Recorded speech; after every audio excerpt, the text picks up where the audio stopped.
مرتبہ اپنے کوٹری سے بیٹھ کر کے اپنے کمبختوں مردودوں لعینوں کی گود میں بیٹھ کر کے حضور پاک کی ایک مرتبہ گستاخی کرے، ہر عاشق کو چاہیے، ہر مسلمان کو چاہیے رسول اللہ پر 1000 مرتبہ درود شریف پڑھے۔ کیوں؟ اس لیے کہ عاشق کا کام تو گردنیں اڑانا ہے۔ من سب نبی فاقتلوہ،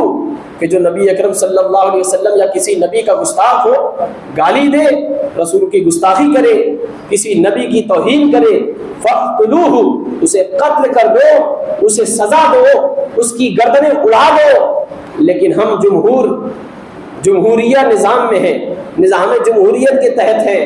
اور پھر ہمارے ساتھ جو دوگلی پالیسی چل رہی ہے وہ کسی سے ڈھکی چھپی نہیں ہے۔ ایک مردود بارہا حضور پاک کی صلی اللہ علیہ وسلم کی گستاخی کر رہا ہے، اور پھر حکومت نظر انداز کر رہی ہے، حکومت بارہا اسے نظر انداز کر رہی ہے۔ پھر ایک زمانے پہلے جس نے رسول اللہ صلی اللہ علیہ وسلم کی زوجہ مطہرہ حضرت سیدتنا اما عائشہ رضی اللہ تعالی عنہا کی عمر پر لے کر، ان کی زوجیت پر لے کر، ان کے نکاح پر لے کر، ان کی وداعی پر لے کر حملہ کیا تھا، رسول اللہ صلی اللہ علیہ وسلم کی عمر کو لے کر رسول پاک صلی اللہ علیہ وسلم کی ذات بابرکات پر حملہ کیا تھا۔ آج وہ پھر حرامی، وہ حرام زادہ پھر آج اپنی گندی زبان کھولتا ہے، اور کیوں نہ کھولے کہ جو کوئی گستاخ ہوتا ہے وہ حرامی ہوتا ہے، اور میں اپنی طرف سے نہ کہتا ہوں بلکہ یہ تو رحمان کی بولی ہے۔ اللہ تبارک و تعالی ارشاد فرماتا ہے جو گستاخ رسول ہے، جو رسول کا دشمن ہے، عتل بعد ذلک زنیم، وہ حرام کی اولاد ہے۔ سورہ قلم اٹھا کر پڑھا جا سکتا ہے کہ جو کوئی گستاخ رسول ہو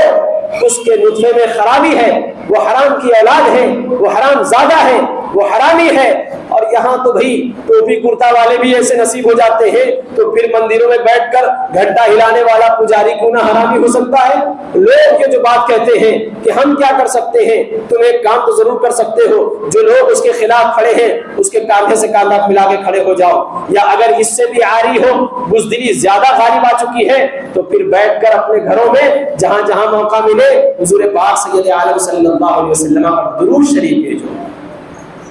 ہمارے جماعت میں طرح طرح کے مجاہدین موجود ہیں